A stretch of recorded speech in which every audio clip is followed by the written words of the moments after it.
সবাই অঞ্জলিতে কিছু সময়ের ভিতরে আমাদের অঞ্জলি দেওয়া হবে।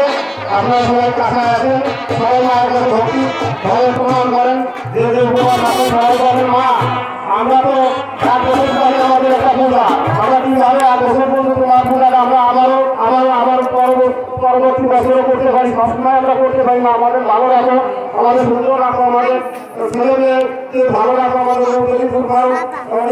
পূজা করতে পারি।